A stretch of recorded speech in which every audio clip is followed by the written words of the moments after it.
UP academy for civil services में मैं मानस पांडे आप सभी का स्वागत करता हूं। ये जो चल रहा है वो चल रहा है बीज गणित या इंग्लिश में बोले तो अलजेब्रा, और अलजेब्रा की ये सेकेंड क्लास है जिसमें आज हम लोग पढ़ेंगे एक घातीय समीकरण या सिंपल इक्वेशन के टाइप्स और उन पे एक दो न्यूमेरिकल, कम से कम 2 से 3 न्यूमेरिकल। ठीक है, तो अगर बात किया जाए इसके पहले मैं आपको ऑलरेडी बता चुका हूं पिछली वीडियो में कि समीकरण क्या कहता है। हिंदी में बोलते हैं समीकरण, इंग्लिश में बोलते हैं इक्वेशन। समीकरण में दो चीजें होती हैं, एक तो होता है कांस्टेंट और दूसरा होता है वेरिएबल। वेरिएबल को हिंदी में बोलते हैं चर, कांस्टेंट को हिंदी में बोलते हैं अचर। दोनों के मिक्सचर को हम लोग क्या बोलते हैं? समीकरण बोलते हैं। और इस समीकरण में खास बात होती है, बराबर का चिन्ह होता है, उसके एक तरफ एक राशि होती है और दूसरी तरफ एक और राशि होती है। याद रखिएगा, दोनों साइड कुछ ना कुछ होता है। जो लेफ्ट साइड होता है उसको बोलते हैं LHS, राइट साइड को बोलते हैं RHS। दोनों को बराबर से कर देना चाहिए। अगर दोनों बराबर आ रही हैं तो वो क्या है? इक्वेशन है। अब बात करते हैं एक घातीय इक्वेशन की। आज कई टाइप का होता है, ये मैं पिछली वीडियो में बता चुका हूं, आप देख सकते हैं। अगर बात करें एक घातीय इक्वेशन की या सिंपल इक्वेशन की तो 3 टाइप का होता है सिंपल इक्वेशन, जिनमें सबसे पहला मैं बना रहा हूं, विथ एग्जांपल बताता हूं। जैसे मान लीजिए 5x प्लस 5 बराबर 15। कितना? 5x प्लस 5 बराबर 15। एक आपके सामने ये मैंने क्या लिख दी? इक्वेशन लिखी। अब ये कैसी इक्वेशन है पहले बताइए? एक घातीय है। एक घातीय कैसे है? इसमें देखिए वेरिएबल कौन सा है? x है वेरिएबल, ये क्या है? कांस्टेंट, ये क्या है? कांस्टेंट, और ये क्या है? कांस्टेंट। याद रखिए, ये कांस्टेंट है, ये कांस्टेंट है, ये कांस्टेंट है। ये क्या है? ये वेरिएबल है। कितना वेरिएबल है? एक वेरिएबल है। इस वेरिएबल की पावर या इसके घात कितना है? कुछ नहीं है, तो यहां एक मान लीजिए। तो एक घातीय ऐसी इक्वेशन जिसमें वेरिएबल की हाईएस्ट पावर 1 हो। ऐसा इक्वेशन जिसमें वेरिएबल की हाईएस्ट पावर क्या हो? 1 हो। यहां कुछ नहीं है तो एक लिखा जा सकता है। ठीक है, खाली का मतलब एक, तो वहां की हाईएस्ट पावर क्या है? 1 है। तो ऐसे समीकरण को बोलते हैं एक घातीय समीकरण। क्या बोलते हैं? एक घातीय समीकरण। अब जल्दी से देखिए, इसको अगर सॉल्व करना हो एक घातीय समीकरण को, यहां पे आप देखिए कितने वेरिएबल हैं? एक। कौन सा? x, और कुछ भी नहीं है। प्लस ये बताइए, अगर एक ऐसी इक्वेशन जिसमें एक वेरिएबल हो, कैसा वेरिएबल हो? एक वेरिएबल हो, और ये क्या है? इसको बोलते हैं single variable, single variable simple equation. एक टाइप का, सबसे पहला टाइप का इक्वेशन। इसको सॉल्व करने के लिए याद रखिए, यहां पे हमें वैल्यू किसकी निकालनी होगी? पूछेगा एग्जाम में, find the value of x। कैसे निकालेंगे? मुझे पता है ये एग्जाम में नहीं आएगा, लेकिन मैं आपको बेसिक पढ़ा रहा हूं। ठीक है, अगर इसमें पूछेगा x तो सॉल्व करने के लिए किसी भी इक्वेशन को सबसे पहली चीज याद रखिए, सिंपल इक्वेशन को सॉल्व करने का तरीका ये है कि जितने वेरिएबल हैं उनको एक तरफ कर लीजिए और जहां जहां कांस्टेंट है उनको एक तरफ कर लीजिए। तो चलिए शुरू करते हैं प्रक्रिया। ये क्या है? कांस्टेंट। ये क्या है? कांस्टेंट। इसको मैं इधर लेते जाऊं, एक तरफ हो जाएगा। पहले सबसे पहले कर लीजिए। तो ये बताइए, ये +5 है, अगर ये इस तरफ जाएगा तो क्या हो जाएगा? 5x बराबर 15 माइनस 5। ये +5 था। जब ये इक्वलिटी के अपोजिट गया, कोई चीज एक तरफ से दूसरी तरफ जाएगी तो सबसे पहले साइन बदलेगा। साइन बदल गया, कितना आया? 10। 5x बराबर 10। अब ये देखिए, दो चीज होती है, अगर कोई साइन इक्वलिटी के अपोजिट जा रहा है तो वो नेगेटिव हो जाएगा, अगर कोई नेगेटिव साइन इक्वलिटी के अपोजिट जा रहा है तो वो पॉजिटिव हो जाएगा। ठीक है, लेकिन अगर दो चीजें मल्टीप्लाइड हैं, जैसे a और b इक्वलिटी के इधर हैं, तो याद रखिए ये इसके डिवाइजन में आ जाएगा। जैसे b बराबर हो जाएगा 1/a। तो याद रखेंगे ना, ये ट्रिक को याद रखिएगा। अगर ये प्लीज, ये उन लोगों के लिए है जिनकी मैथ्स काफी कमजोर है, जिन्हें मैथ्स से डर लगता है, उनके लिए बता रहा हूं। आप ट्रिक रख लीजिए। अगर कभी भी हमें इसको इधर ले जाना है तो ये पॉजिटिव साइन नेगेटिव या नेगेटिव साइन पॉजिटिव हो जाएगा, पहली चीज। दूसरी चीज, अगर दो चीजें मल्टीप्लाइड बाई हैं तो ये, और इधर कुछ भी नहीं है, इधर खाली है, सिर्फ दो चीजें मल्टीप्लाई, इस तरफ कुछ भी नहीं है, तो ये क्या हो जाएगा? इसके डिवीजन में आ जाएगा। b बराबर क्या हो जाएगा? 1/a। ठीक, ऐसे ही बताइए, ये दो चीजें डिवीजन में है तो x बराबर क्या हो जाएगा? 5। क्या इसके जुड़े कटेगा? नहीं, इसके नीचे आ जाएगा। 10/5 बराबर 2। x की वैल्यू कितनी आ गई? 2। ये है सिंपल इक्वेशन को सॉल्व करने का तरीका। This is first type. इसको सबसे पहली टाइप की इक्वेशन बोलते हैं। किस टाइप की इक्वेशन? सबसे पहले किस्म की। इसमें सिंगल वेरिएबल है, सिंगल घात है। घात का मतलब power. Single variable single power. ठीक, single variable single power simple equation है ये हो गया। दूसरे टाइप की इक्वेशन को अगर आप लोग देखें तो उसको कैसे सॉल्व करेंगे मैं बता देता हूं। यहां पे कितने वेरिएबल हैं देख लीजिए, खास तौर से एक वेरिएबल है। तो ये कैसी इक्वेशन है? सिंगल वेरिएबल इक्वेशन है। अब हम लोग पढ़ेंगे डबल वेरिएबल इक्वेशन। कैसे पढ़ेंगे? Double variable equation. Double variable का मतलब अभी तक कितना वेरिएबल था? एक। अब हम कितना वेरिएबल की बात कर रहे हैं? दो वेरिएबल। फॉर एग्जांपल देखिए 2x प्लस वाई बराबर 5। क्या लिखा है? 2x प्लस वाई बराबर 5 और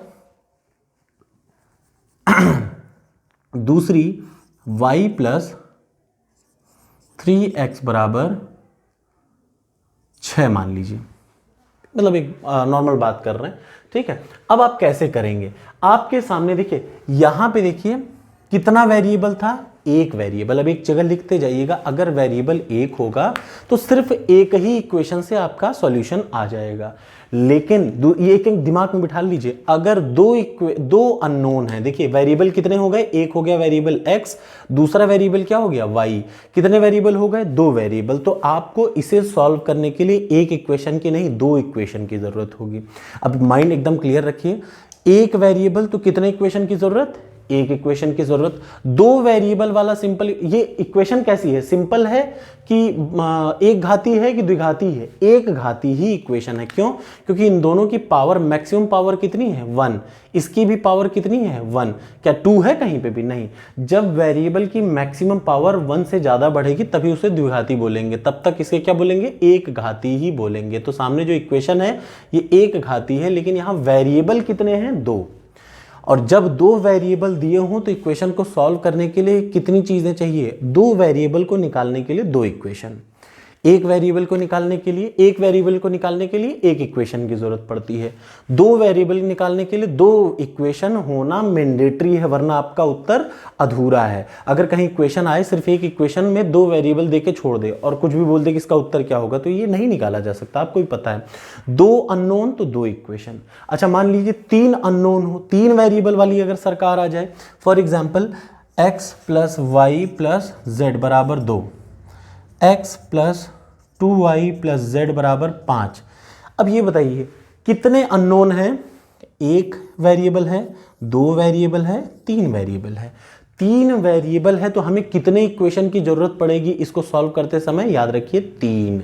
मतलब आपके पास एक और इक्वेशन होनी चाहिए। कुछ भी मैं एक बात कह रहा हूं तो याद रखिए, दो इक्वेशन, दो अननोन को सॉल्व करने के लिए दो इक्वेशन, तीन अननोन दिए हैं तो उसको सॉल्व करने के लिए तीन इक्वेशन आपको चाहिए होती है। एक अननोन दिया है तो उसको सॉल्व करने के लिए एक इक्वेशन की जरूरत होती है। समझ में आ रहा है ना? तो इक्वेशन कितने टाइप की होती है? तीन टाइप की। सिंपल इक्वेशन या एक घाती समीकरण तीन टाइप का होता है: single variable, double variable, triple variable. ये कैसा वेरिएबल? देखिए कितने वेरिएबल हैं? एक वेरिएबल ये हो गया, एक वेरिएबल ये हो गया, लेकिन सबकी हाईएस्ट घात क्या है? 1 ही है। किसी की घात एक से ज्यादा नहीं बढ़ रही है कि किसी भी वेरिएबल में 2 पहुंच जाए। तब क्या हो जाएगा? वो क्या हो जाएगा? द्विघातीय समीकरण हो जाएगा। याद रखिएगा, जब भी कभी वेरिएबल, अच्छा ये भी आप ध्यान रखिएगा, वेरिएबल बदल सकते हैं। यहां पे एक वेरिएबल है, यहां क्या है? दो वेरिएबल है। ये भी सिंपल इक्वेशन है, ये भी सिंपल इक्वेशन है। ये सिंपल इक्वेशन है सिंगल वेरिएबल की, ये सिंपल इक्वेशन है डबल वेरिएबल की, ये सिंपल इक्वेशन है ट्रिपल वेरिएबल की। तीन वेरिएबल हैं x y z, और जब तीन वेरिएबल होगा तो उसको सॉल्व करने के लिए कितनी समीकरण की जरूरत होगी? तीन। दो अननोन है या दो वेरिएबल हैं तो उनको सॉल्व करने के लिए दो, एक वेरिएबल को सॉल्व करने के लिए एक। ये हो गया पहला कॉन्सेप्ट। अब आ जाइए अगला एक, इसके पे मैं आप 1 बाई 1 न्यूमेरिकल कराता हूं, ठीक है। मैं पहले आपको डबल वेरिएशन पे करा देता हूं एक न्यूमेरिकल, फिर सिंगल पे, फिर थर्ड पे, एक एक 1 बाई 1 मतलब उठाते हैं।